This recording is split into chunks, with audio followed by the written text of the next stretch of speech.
Behold the glory of the Lord, a great high priest whose name is love. My life is written on his heart, majestic is our God.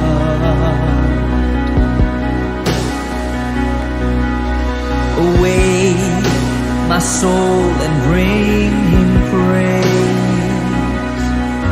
Bow down before the Lamb of God.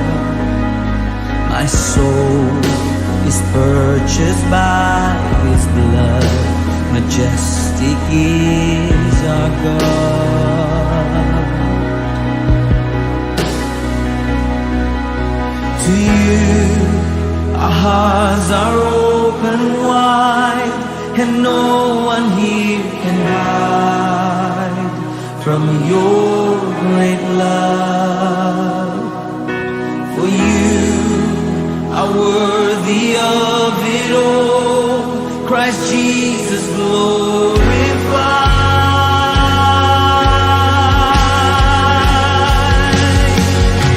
Because our sinless Savior died, and he rose from the dead, my sinful soul.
Deklarasi Kitab Mazmur pasal 91, jemaat dimohon untuk bangkit berdiri.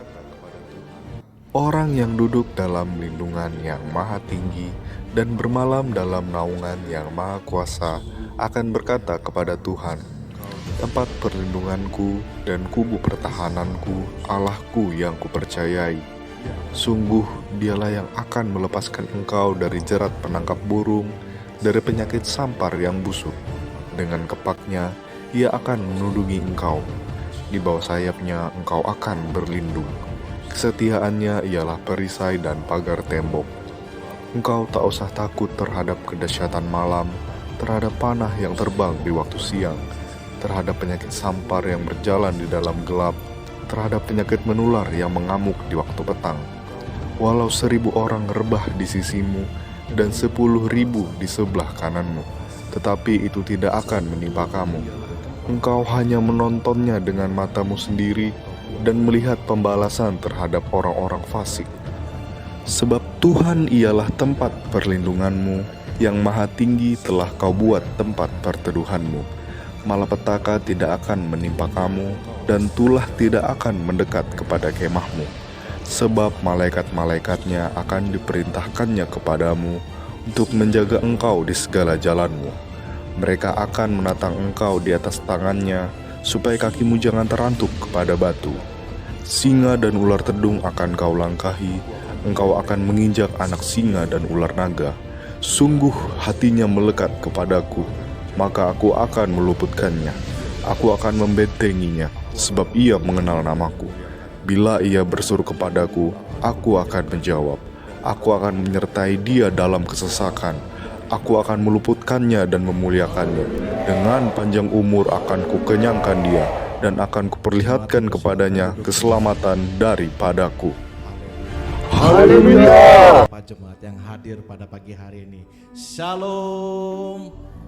Sekali lagi Shalom. Selamat pagi, apa kabarnya? Luar biasa. Siapa yang hadir di tempat ini yang siap memuji Tuhan, boleh lambaikan tangan kanan lebih tinggi lagi di hadapan Tuhan. Terima kasih Tuhan. Mari kita sama-sama membuka altar yang terbaik. Kita berikan persembahan yang terbaik di pagi hari ini untuk Tuhan. Sama-sama kita tundukkan kepala dan berdoa. Terima kasih Tuhan, Kau sungguh baik Tuhan. Kini kami datang Tuhan untuk memuji dan membesarkan nama-Mu Tuhan. Ajar kami Tuhan untuk lebih mengenal Engkau Tuhan, dan bertelut di kaki-Mu. Ajar kami Tuhan untuk selalu takut akan hadirat-Mu Tuhan. Kami percaya Tuhan, kami pulang nanti tidak akan sia-sia, sebab hari ini adalah hari kemenangan yang Kau janjikan dalam hidup kami Tuhan. Dan kami siap untuk memberikan yang terbaik di pagi hari ini. Terpujilah nama-Mu Tuhan. Mari yang siap memberikan yang terbaik di dalam nama roh dan kebenaran, sama-sama katakan amin. Haleluya.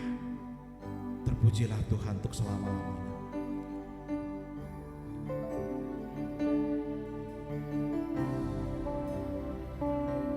Oh, biarlah semua yang bernafas memuji namanya. Oh, haleluya.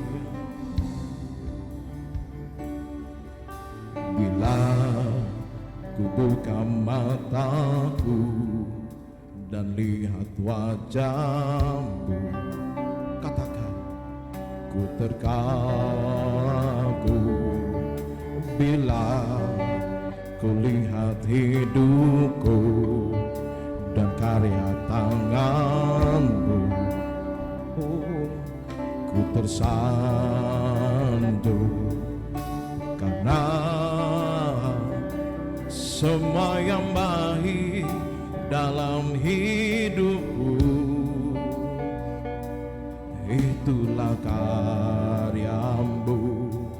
Kau beri kesempatan yang baru, dan ku ingin mengenal-Mu Tuhan lebih dalam dari semua yang ku kenal. Tiada kasih yang melebihi-Mu. Ku ada untuk menjadi penyembah-Mu. Ini kami Tuhan, kan kami siap menjadi penyembah-Mu yang taat dan setia. Katakan, bila ku buka mataku dan lihat wajah, sungguh kami terkagum. Ku terkagum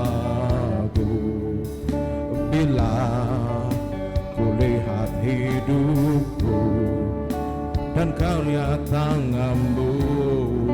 Oh, ku tersanjung, ku tersanjung karena semua yang baik dalam hidupku, amin, itulah karya-Mu. Kau beri kesempatan yang baru, dan ku ingin mengenal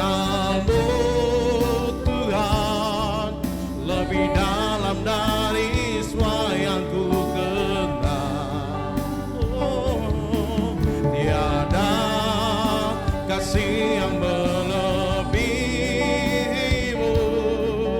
Ku ada untuk menjadi penyembahmu. Oh, dan ku ingin mengenalmu Tuhan, lebih dalam dari yang ku kenal. Oh, tiada kasih yang melebihimu. Ku ada untuk menjadi penyembahmu. Jemaat saja katakan dari awal dengan penuh iman dan percaya, katakan, bila ketika kami membuka mata kami Tuhan, oh haleluya, kami terkagum Yesus. Oh, bila terima kasih Tuhan atas hidupku yang indah yang Kau berikan dalam hidup kami. Oh, kami tersanjung karena semua yang baik dalam hidupku Yesus, itulah karyamu. Kau beri kesempatan yang baru, dan ku ingin mengenalmu Tuhan, lebih dalam dari semua yang ku kenal. Oh, tiada kasih yang melebihimu.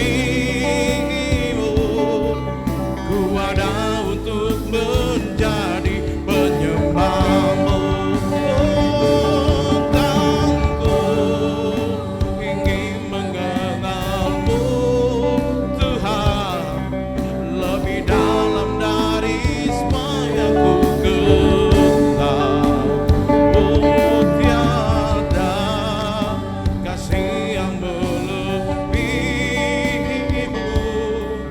Ku ada untuk menjadi penyembahmu. Katakan, dan ku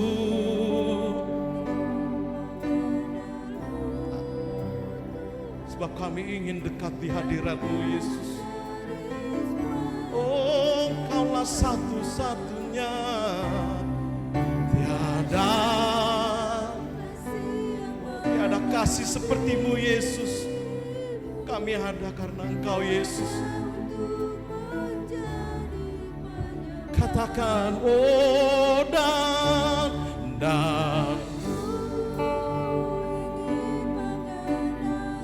terima kasih Tuhan, Kau baik Yesus. Lebih dalam dari semua yang ku kenal. Oh, gak ada kasih yang melebihimu. Ku ada untuk menjadi penyembahmu. Oh, dan ku ingin mengenalmu Yesus, lebih dalam dari semua yang ku kenal. Oh, tiada kasih yang melebihimu. Ku ada untuk menjadi penyembahmu. Oh, dan ku ingin mengenalmu Tuhan,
untuk memberikan yang terbaik di pagi hari ini. Kami siap mengangkat tinggi panci kami kepada Engkau Tuhan Yesus.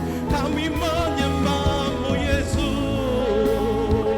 Oh, sebab ku ingin mengenal-Mu, sebab ku ingin setia.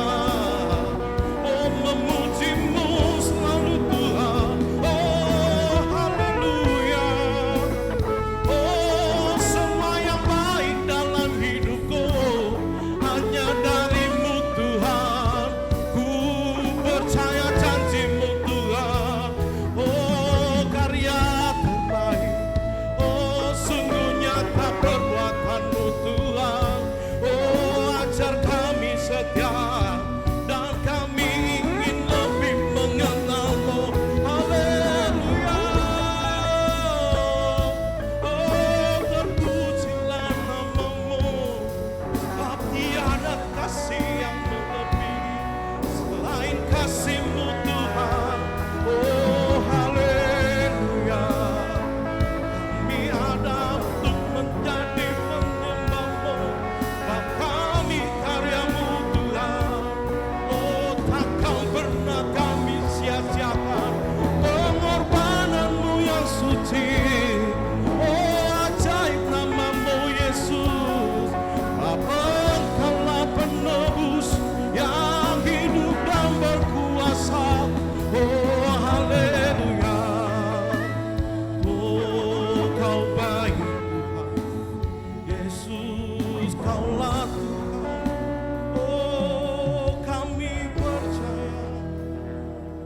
Oh, haleluya. Musim boleh berganti Tuhan, tetapi kasih-Mu akan tetap abadi dalam hidup kami Tuhan.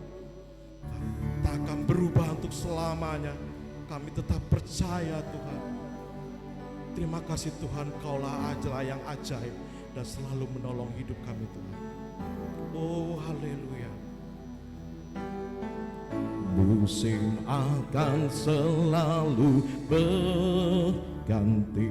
Kasih Tuhan, kasih Tuhan tetap abadi,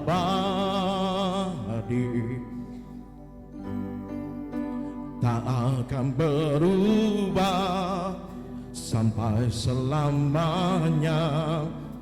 Ku tetap percaya. Kami yakin Tuhan memberkati. Ku yakin Tuhan memberkati. Ku yakin Tuhan melindungi. Burung di udara Tuhan pelihara karena kasih-Nya. Tuhan selalu menolongku. Katakan, selalu menjagaku. Selai di rambutku tak akan terjatuh tanpa seizin-Mu. Oh Tuhan, Tuhan selalu menolongku, selalu menjagaku. Amin. Dia mengenyangkanku dan peliharaku seumur hidupku. Sama-sama. Musim akan selalu berganti, kasih Tuhan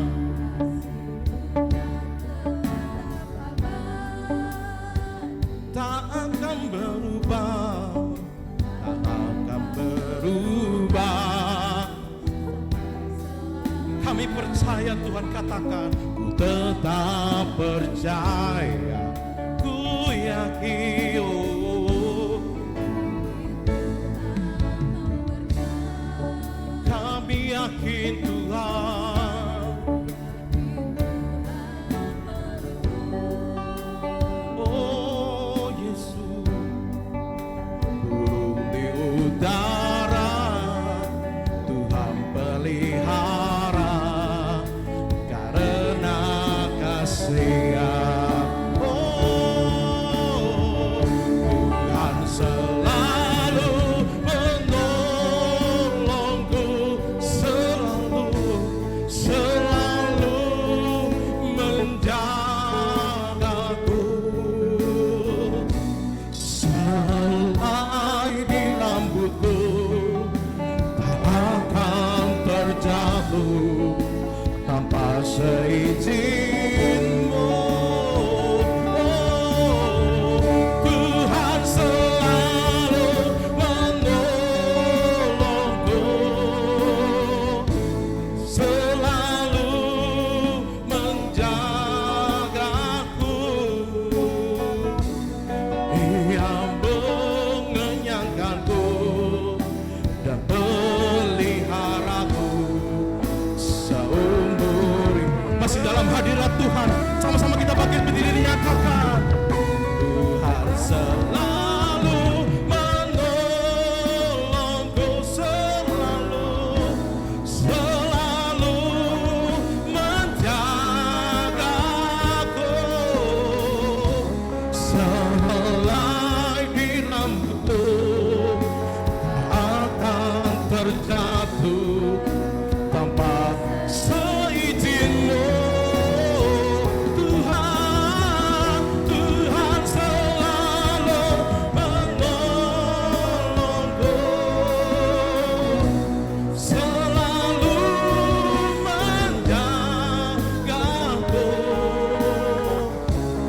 Dia mengenyangkanku dan peliharaku seumur.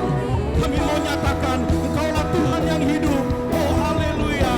Katakan, aku punya Tuhan yang besar, yang telah berjanji dan sanggup menggenapi imanku. Bersepakat percaya kuasa-Nya, ku terima sekarang kemenangan dari-Mu. Oh, katakan, aku punya Tuhan yang besar, yang telah berjanji dan sanggup menggenapi imanku. Bersepakat percaya kuasa-Nya, ku terima sekarang kemenangan dari-Mu. Kami siap menerima kebaikan-Mu. Katakan, ku terima sekarang kemenangan dari-Mu. Oh, ku terima sekarang kemenangan dari-Mu. Berikan sorak-sorai bagi nama Tuhan Yesus kita. Haleluya. Sebab kami siap memberikan terbaik. Sama-sama katakan, amin. Terima sukacita surga yang datang dari Tuhan. Kita siap memberikan yang terbaik pagi hari ini. Haleluya. Terpujilah Tuhan untuk selama-lamanya. Amin.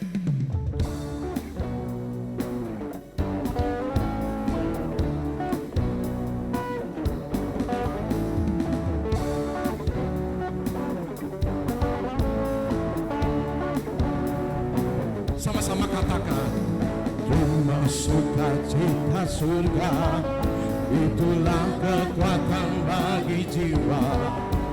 Ku dapat rasakan kasih-Nya, taklukkan badai yang bergetar. Terima sukacita, terima sukacita surga, itulah kekuatan bagi jiwa.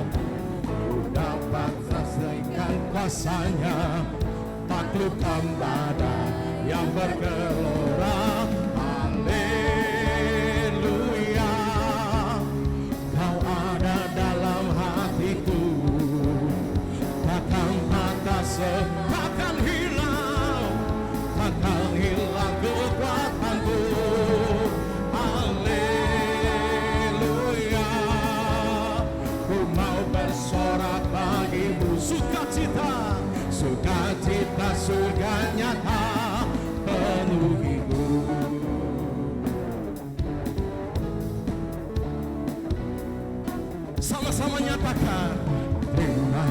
sukacita surga, itulah kekuatan bagi jiwa.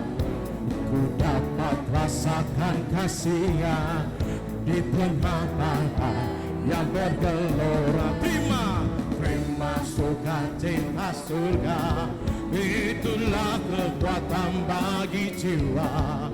Ku dapat saksikan kuasa-Nya, taklukkan badai yang bergelora. Sama-sama angkat tangan kita. Haleluya, Kau ada dalam hatiku, takkan patah semangatku, takkan hilang kekuatanku. Haleluya, ku mau bersorak bagimu, sukacita surga nyata penuhiku. Amin Tuhan, kami siap menerima kebaikan-Mu di pagi hari ini. Amin.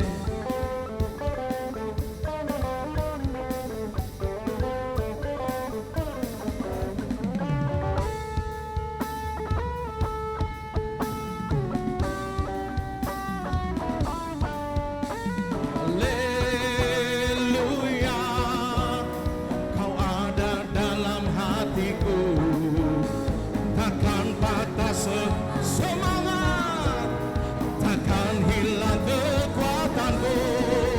Haleluya, ku mau bersorak bagimu, sukacita surga nyata penuhiku. Sukacita surga, sukacita surga nyata penuhiku.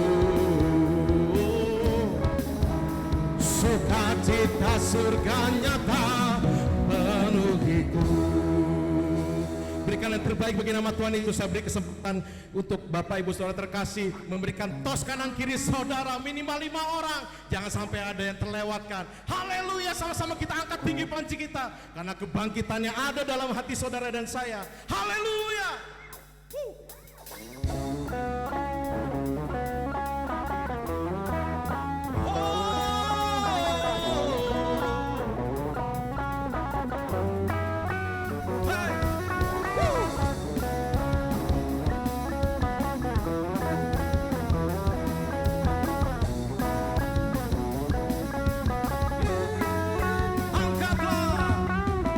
Angkatlah tinggi pancinya dan sorakanlah kemenangannya.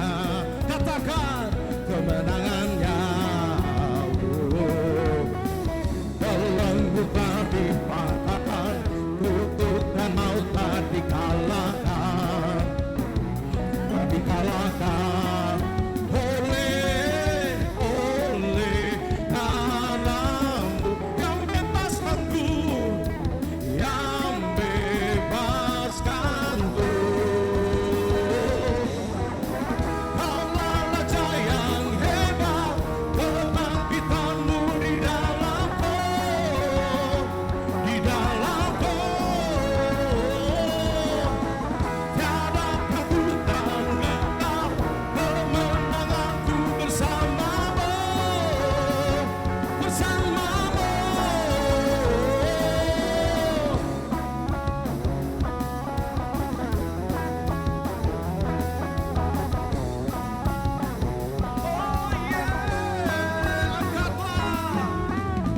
Angkatlah tinggi pancinya dan sorakanlah kemenangannya. Kemenangannya, belenggu telah dipatahkan, kutuk telah dikalahkan. Dikalahkan oleh darah-Mu, oh yang bebaskanku, yang bebaskanku. Oh,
Tuhan. Haleluya. Silakan duduk Bapak Ibu Saudara terkasih.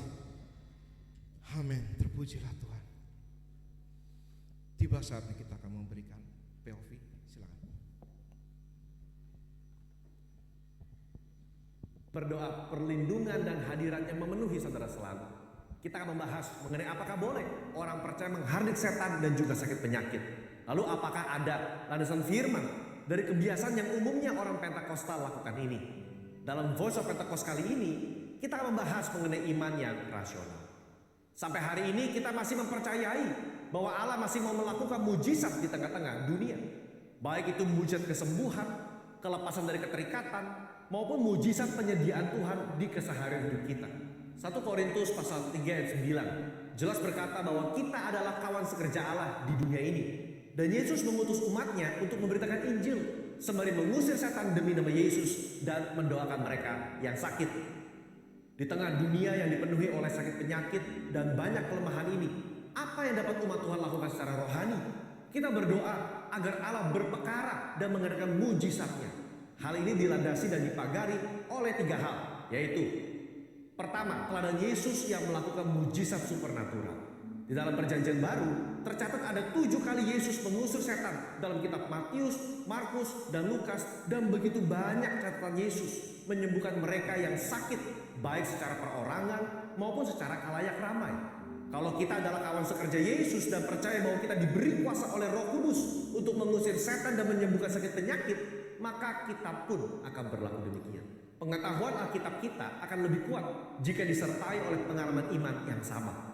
Kita membaca bahwa Yesus sering melakukan kesembuhan dan dia memberikan kuasa yang sama kepada para murid, seperti di dalam Lukas pasal 9 ayat 1 dikatakan, maka Yesus memanggil 12 muridnya lalu memberikan tenaga dan kuasa kepada mereka untuk menguasai setan-setan dan untuk menyembuhkan penyakit-penyakit.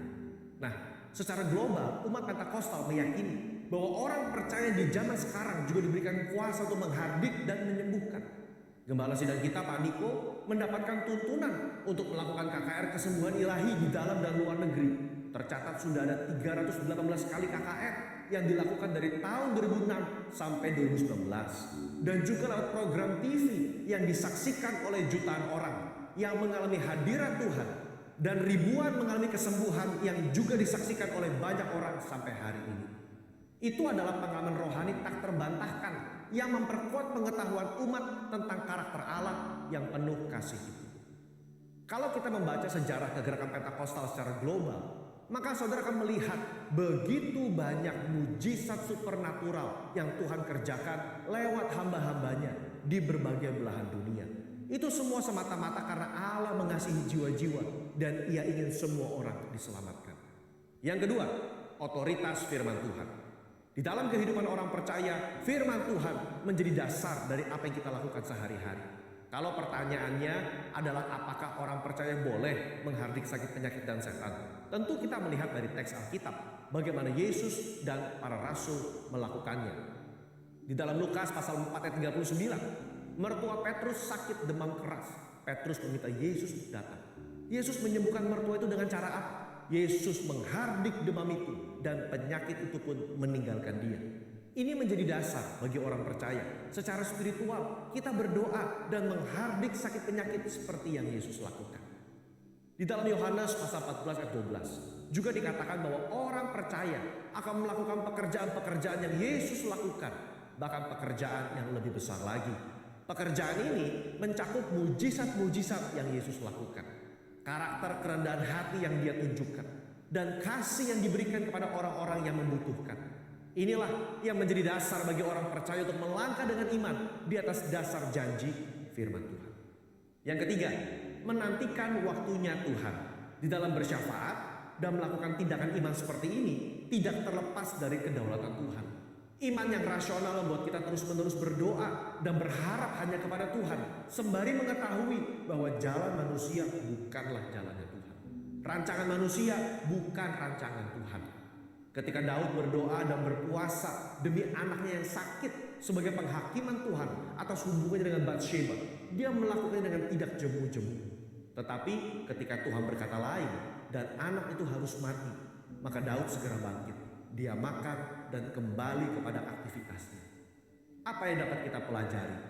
Orang percaya diminta untuk terus berdoa dengan tidak jemu-jemu, tetapi jawaban final ada di tangan Tuhan. Rentang waktu ketika kita mulai berdoa sampai adanya jawaban dari Tuhan dapat digunakan sebagai waktu pertobatan dari sisi manusia dan juga waktu untuk mencari hadirat Tuhan. Saudara, apa kesimpulannya? Iman yang rasional bukanlah iman yang buta dan gegabah.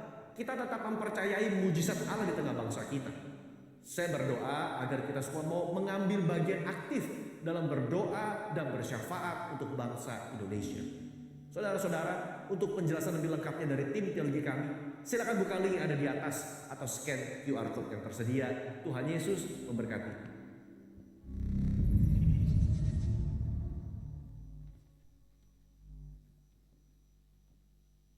Mari kita siapkan hati kita untuk berdoa, untuk memberikan persembahan penginjilan. Mari sama-sama tundukkan kepala. Terima kasih Tuhan, inilah kami Tuhan, karya-Mu yang hidup dan memberikan yang terbaik pagi hari ini Tuhan, dengan memuji dan membesarkan nama-Mu Tuhan. Kami percaya Tuhan, apapun yang Kau telah berikan seminggu belakangan ini itu bukan karena kebetulan, tapi karena kasih setia-Mu yang melimpah dalam hidup kami. Kini tiba saatnya kami membalas kebaikan-Mu. Sebab kami percaya Engkau datang ke dunia ini untuk menebus hidup kami dan dosa kami. Dan kami siap memberikan yang terbaik dengan persembahan yang terbaik yang ada pada kami. Dan kami siap memberikan dengan sukacita hanya di dalam nama Tuhan Yesus. Kami siap Tuhan. Haleluya. Amin. Selamat memberi, Tuhan Yesus memberkati. Ku tak membawa apapun juga saat ku datang ke dunia. Ku tinggal semua pada akhirnya saat ku kembali ke surga. Ku tak membawa apapun juga saat ku datang ke dunia. Ku tinggal semua pada akhirnya saat ku kembali ke surga. Inilah yang ku punya, hati sebagai hamba yang mau taat dan setia padamu Bapa. Kemanapun ku bawa, hati yang menyembah di dalam roh dan kebenaran sampai selamat. Mari kita ulangi pujian ini, katakan dengan penuh iman dan percaya. Amin. Sama-sama katakan. Ku tak membawa apapun juga saat ku datang ke dunia. Ku tinggal semua pada akhirnya saat ku kembali ke surga. Katakan, ku tak membawa apapun juga saat ku datang ke dunia. Ku tinggal semua pada akhirnya saat ku kembali ke surga. Inilah yang ku punya, hati sebagai hamba yang mau taat dan setia padamu Bapa.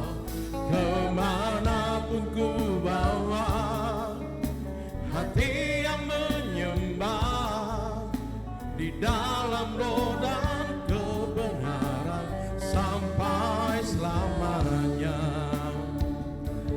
Inilah yang ku punya, hati sebagai hamba yang mau taat dan setia padamu Bapa.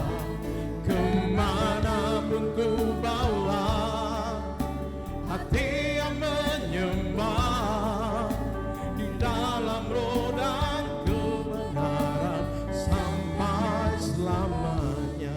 Jemaat saja katakan, inilah yang ku punya.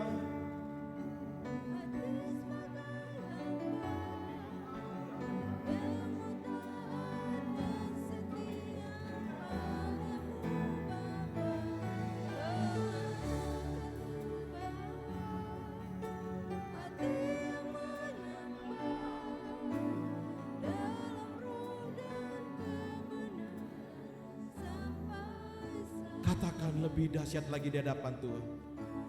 Inilah yang ku punya,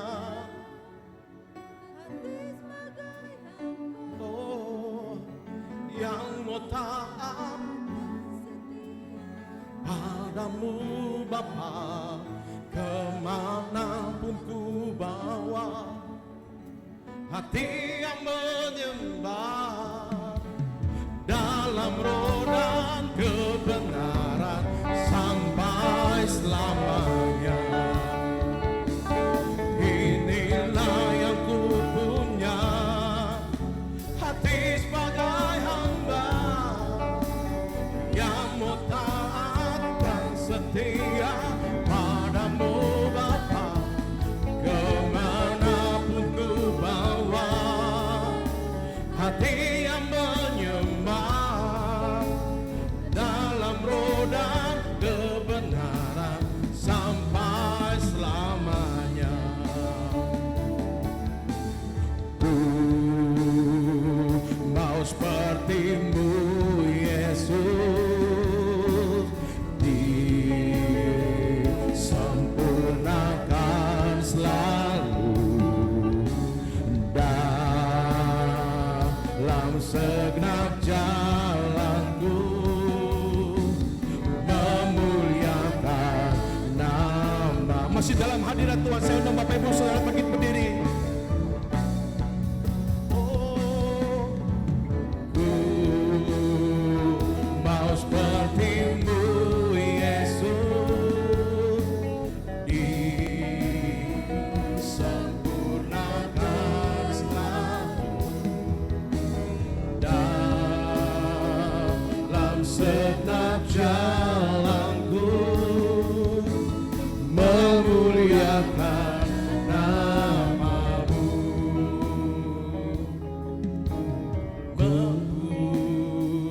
Mau seperti-Mu Yesus, disempurnakan selalu dalam segenap jalanku, memuliakan nama-Mu, memuliakan nama-Mu, memuliakan nama-Mu, memuliakan nama-Mu. Terima kasih Bapak, kami bersyukur buat anugerah-Mu. Di awal bulan Agustus ini kami datang. Kami bersyukur. Kami katakan semua karena kasih setia-Mu yang dicurahkan atas kehidupan kami. Kami melewati hari-hari yang begitu berat. Tapi satu hal yang kami yakini, bahwa Tuhan selalu ada dalam kehidupan kami. Kami bisa berjalan, kami bisa berdiri itu semua karena anugerah Allah yang memampukan kami untuk mengerjakan dan melakukan, melewati setiap persoalan yang ada. Satu hal Tuhan, berkat dan anugerah-Mu senantiasa dicurahkan atas kehidupan kami. Secara khusus buat gereja-Mu, buat jemaat-Mu di tempat ini. Oh rabatakala masyatakada. Kami bersyukur Tuhan. Terima kasih. Terima kasih. Mari sekali lagi kita sembah Dia. Yuk. Kami pribadi lepas pribadi. Naikkan doamu di hadapan Dia. Naikkan syukurmu kepada Dia. Kami bersyukur, kami bersyukur. Terima kasih ya Tuhan. Terima kasih ya Bapa. Anugerah-Mu Tuhan, kasih setiamu ya Bapa. Terima kasih Tuhan. Orala barala batakala masyata. Orala bayarala masyata. Kiarala balam. Yesus, Yesus, Yesus, Yesus. Terima kasih Yesus. Terima kasih Tuhan Yesus. Haleluya. Sejenak pribadi lepas pribadi, apa yang menjadi kerinduanmu di awal bulan ini? Naikkan doamu kepada Dia, jangan diam. Pribadi lepas pribadi, berkata-katalah kepada Dia. Sebuah kerinduan yang kuat, kerinduan yang kuat. Yesus, Yesus. Terima kasih, terima kasih. Firman-Mu Tuhan tiada berubah.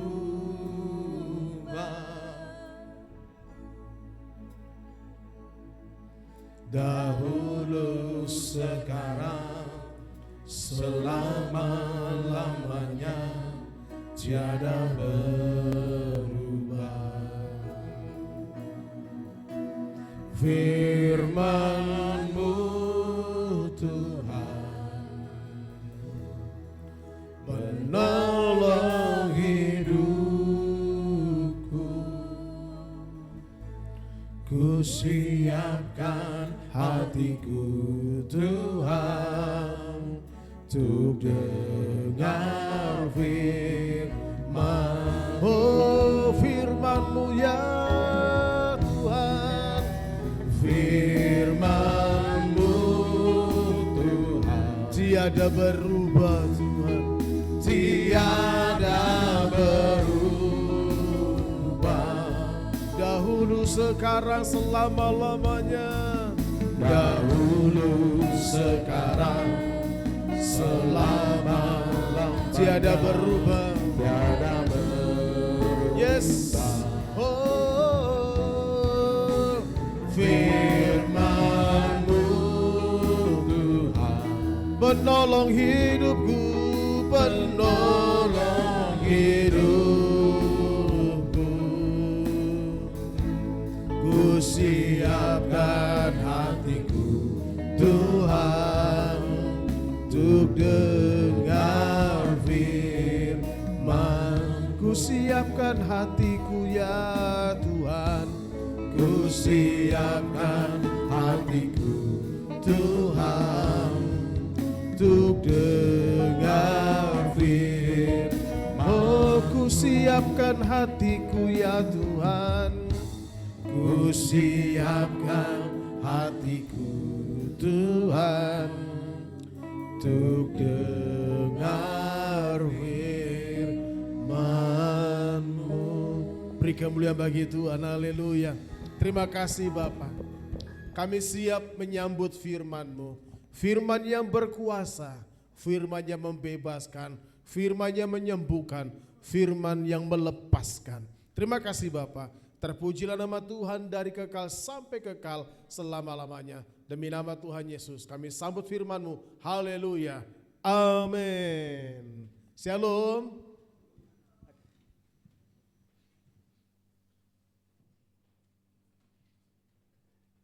Puji Tuhan. Shalom. Ya, haleluya, kita masuk di bulan Agustus. Cepat sekali saudaraku ya. Nanti bulan September itu sudah masuk di kalendernya pergantian tahunnya orang Yahudi, pergantian tahunnya Alkitab, saudaraku ya. Habis September, Oktober, November, Desember, dan cepat sekali. Waktu sangat cepat sekali. Tapi saya berdoa muka jemaat Tuhan awet muda. Amin. Coba kasih tau kiri kananmu, bilang begini, mukamu awet muda. Amin. Waktu boleh berlalu, tapi muka kita muka awet muda. Saya lihat di Facebook muncul usia 35, 30, 42, sekarang 46 saudaraku ya. Dan saya lihat muka sepertinya gak ada yang berubah. Itu kata saya. Amin. Kasih tau kiri kananmu, mukamu gak berubah. Amin. Ya puji Tuhan. Dan kita sudah masuk di bulan Agustus. Dan betul saudaraku dikasih Tuhan bahwa anugerah Tuhan itu selalu baru setiap hari. Kasih Tuhan itu selalu baru setiap hari. Dalam bulan-bulan ini, dalam tahun-tahun ini, kita sudah ditawarkan 2 tanah saudaraku ya. Satu luasnya 700 meter persegi, itu ada di dekat mahkota. Yang satu 600 meter persegi, itu ada di Grand Taman Sari. 2 sekaligus ditawarkan, yang satu 300 juta, yang satu 700 juta, tapi dikasih diskon untuk gereja cuma 475 juta, itu yang dekat mahkota. Dan kita lagi bergumul, kita bawa dalam doa ya. Nggak tahu mana yang Tuhan pilih, kita bertindak dengan iman supaya kita bangun, amin. Sahabat saya di Jakarta tanya, nanti bangun gerejanya seperti apa? Saya bilang, sama perjamuan ya. Saya bilang nanti kita bangun gereja sekaligus nanti ada gedung serbagunanya. Lalu kemudian kita bangun guest house, amin. Ada guest house-nya, ada minimarketnya. Kenapa ada minimarket? Supaya gereja kita ini bisa menghidupi pelayanan. Amin. Iya, parkirnya begitu ya, ada parkir yang besar. Lalu kemudian nanti kita juga pelan-pelan ada sekolahnya ya. Mungkin dari sekolah PAUD ya. Ya sekolah PAUD ya. Lalu kemudian pelan-pelan ya. Dan itulah sebuah visi saudaraku ya. Sebuah visi yang Tuhan taruh. Just for everyone, gereja kita harus menjadi gereja yang berdampak. Amin. Tetangga kita ya tahu sendiri ya, seperti Islam Muhammadiyah itu luar biasa. Kenapa? Karena mereka selalu mengutamakan fasilitas umum saudaraku. Bagaimana mereka begitu kuat membangun sekolah-sekolah dan lain sebagainya. Demikian juga dengan saudara kita Katolik yang bangun rumah sakit Katolik, juga bangun sekolah-sekolah Katolik. Kenapa? Karena mereka punya visi bahwa gereja, rumah ibadah bukan hanya tempat ibadah saja, tetapi ada sesuatu yang dikerjakan yang bisa memberkati lingkungan atau memberkati kota. Nah ini yang kita kerjakan, amin. Bagi Tuhan dari yang mustahil, kasih tahu kiri kananmu, pasti bisa. Kok fales? Bilang pasti bisa. Ya, amin. Itu bawa dalam doa. Karena 2 tanah ini belum saya lihat, tapi sudah ditelepon ditawarin. Lalu kemudian itu jangka panjang kita ada tanah 1000 meter persegi udah lunas di Makroman 2, kita sudah ada tanah. Gereja sudah ada tanah di Makroman 2 itu sudah lunas, sudah kapan hari udah lama lunas. Cuma kita belum start bangun, kita belum rubah sertifikat karena Makroman 2 belum ada progres, saudaraku ya. Yaitu dekat Yongjipur, kalau sudah pernah ke Makroman ya, Makroman 2, dekat Yongjipur, masuk lagi ternyata sudah pengerasan tapi belum ada progres pembangunan ke sana ya. Makanya kita pikir itu mungkin untuk jangka panjangnya, tapi untuk jangka menengahnya ya tadi ini kita kerjakan.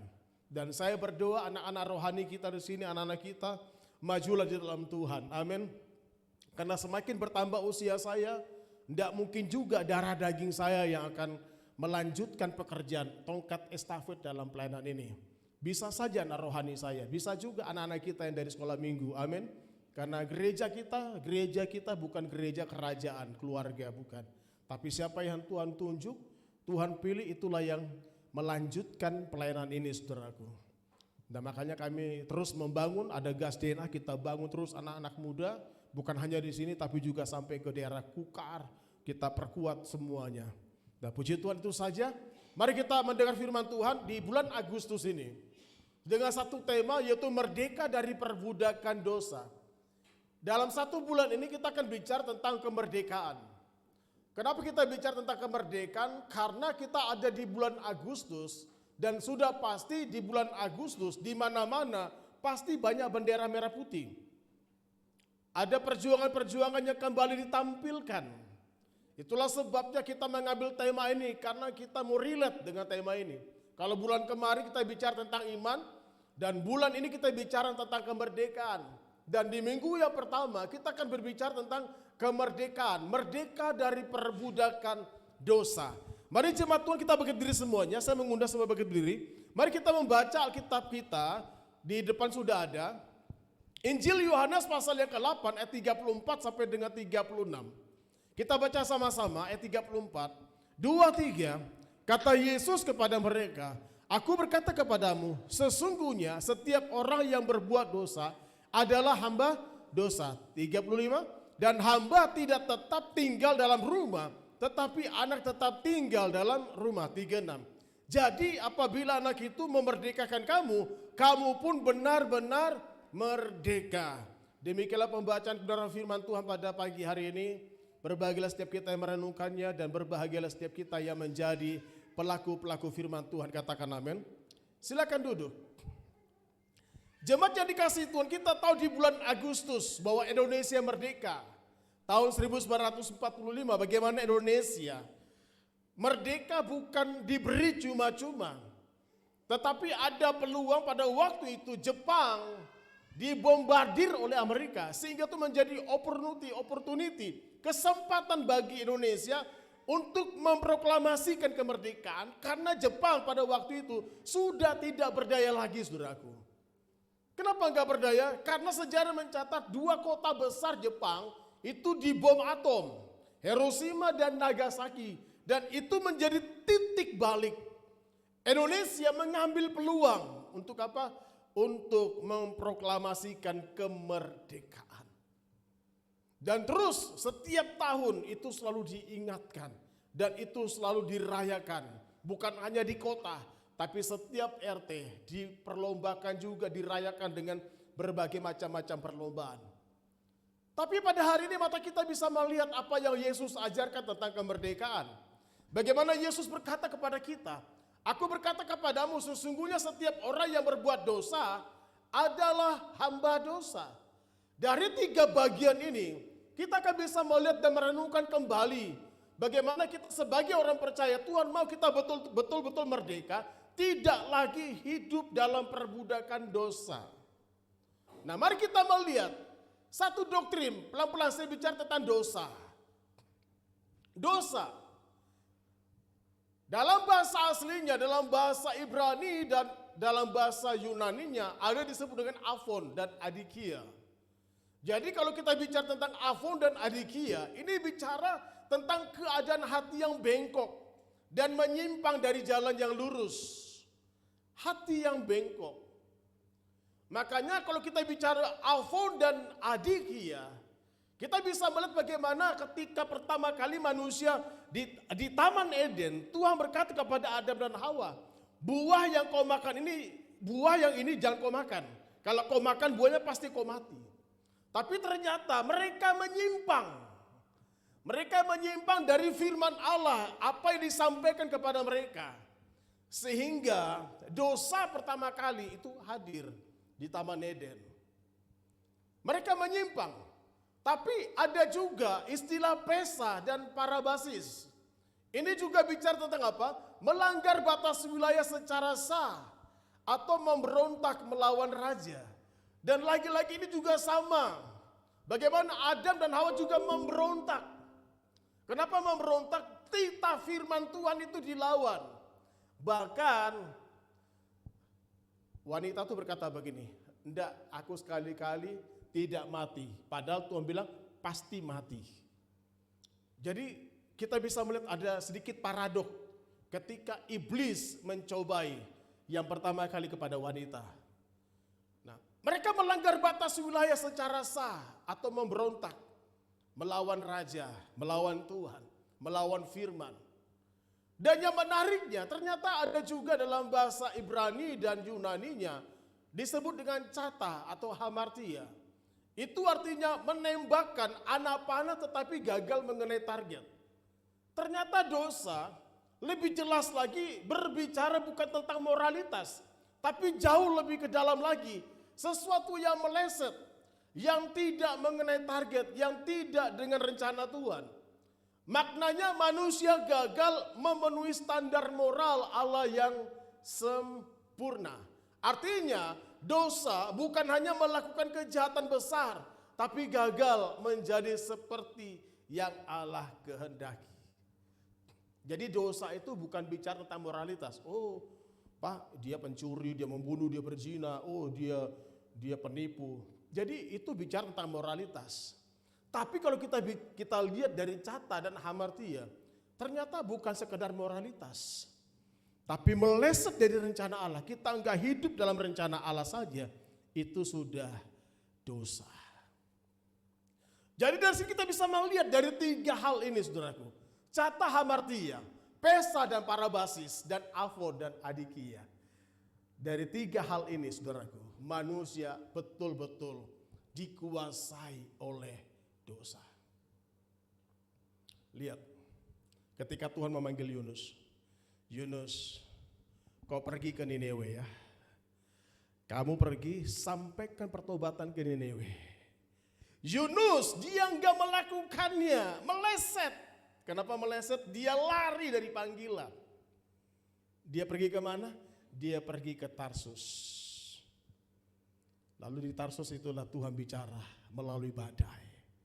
Kapal mereka diombang-ambing. Sehingga di situ Yunus sadar, oh iya, ini semua gara-gara saya. Dia katakan kepada orang yang ada di penumpang itu, ini ulah saya. Bagaimana caranya supaya kalian selamat? Buang saya dari kapal ini.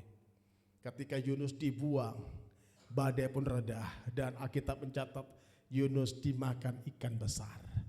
Bukan dimakannya, ditelan. Kalau dimakan hancur dia. Kalau dimakan, gitu makan. Ini ditelan, habis ditelan ikan besar. Artinya apa? Kita bicara hamartia, sesuatu yang meleset.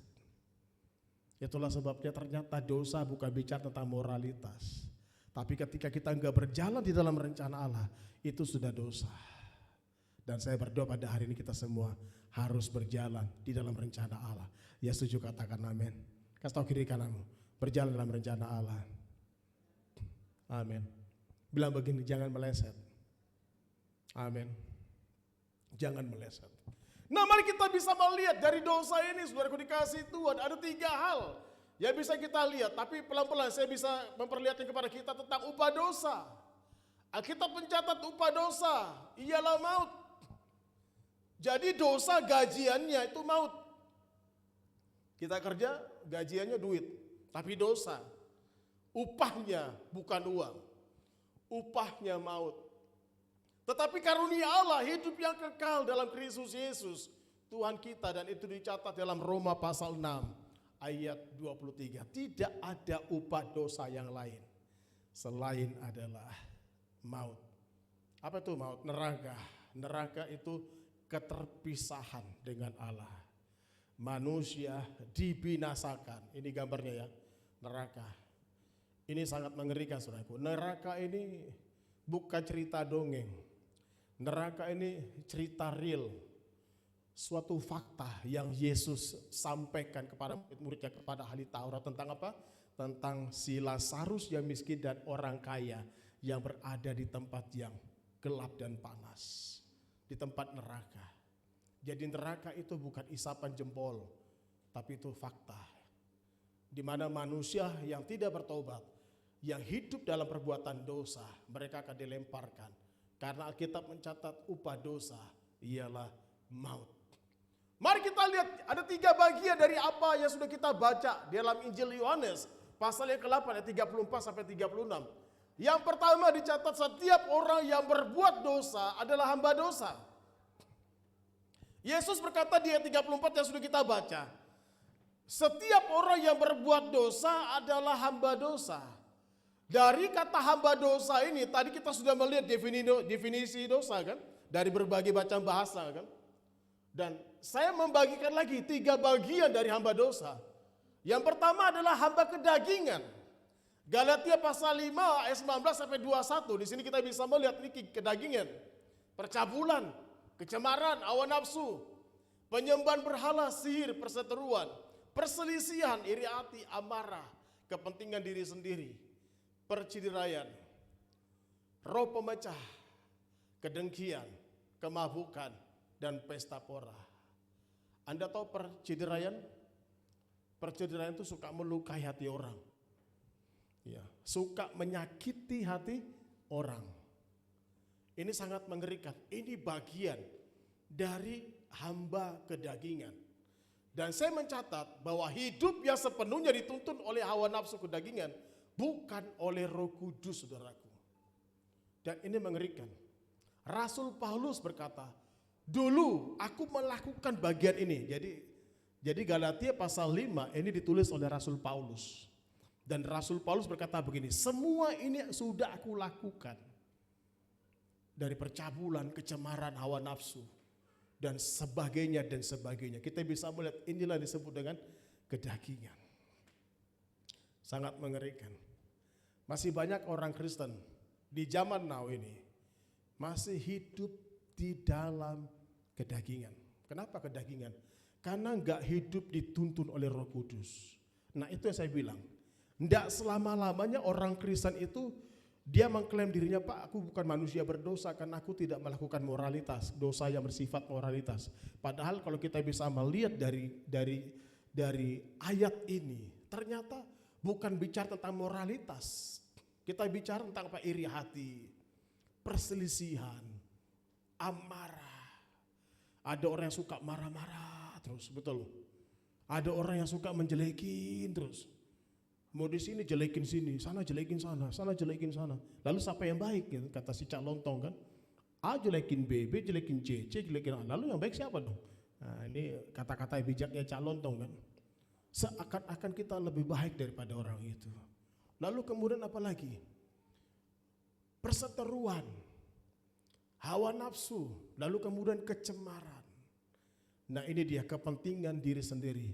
Sudah tidak punya rasa sudah tidak punya rasa empatik, hanya egois, egosentris, hanya memikirkan diri sendiri, enggak pernah memikirkan yang lain, hanya dianya sendiri. Ini sangat mengerikan, saudaraku. Makanya ini yang pertama, kalau Yesus berkata setiap orang yang berbuat dosa adalah hamba dosa, bagian yang pertama kita bicara tentang kedagingan. Lalu kemudian ada hamba uang. 1 Timotius 6 ayat 10. Demi mengejar uang, seorang hamba uang rela mengorbankan integritas, kejujuran, bahkan keluarga, bahkan imannya.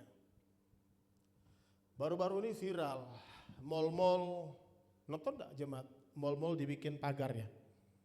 Kan dibikin pagar, pakuwon ya. Ya saya sih belum ke sana, tapi lihat beritanya kan, setiap mal-mal besar bikin bikin pagar. Saya juga bingung kenapa dibikin pagar. Karena mereka mengalami ketakutan dan mereka berusaha memprotek aset mereka karena ada dugaan katanya akan ada kerusuhan. Nah, makanya kita sebagai orang percaya kita harus berdoa. Kita katakan tidak boleh ada kerusuhan. Kita doakan Indonesia aman, Indonesia damai. Kenapa, saudaraku? Karena salah satunya adalah negara kita, para pejabat kita di Indonesia sudah tidak lagi menjadi abdi negara yang betul-betul melayani negara. Karena mereka sudah menjadi apa? Menjadi abdi hamba uang. Makanya gak heran negara kita termasuk negara koruptor terbesar di dunia, saudaraku. Kita berdoa supaya dibongkar terus, amin. Kejaksaan kemarin ya sudah diberitakan, ditangkap dengan berapa ratus miliar. Kita berdoa bukan hanya di satu sisi, tapi semua dibongkar.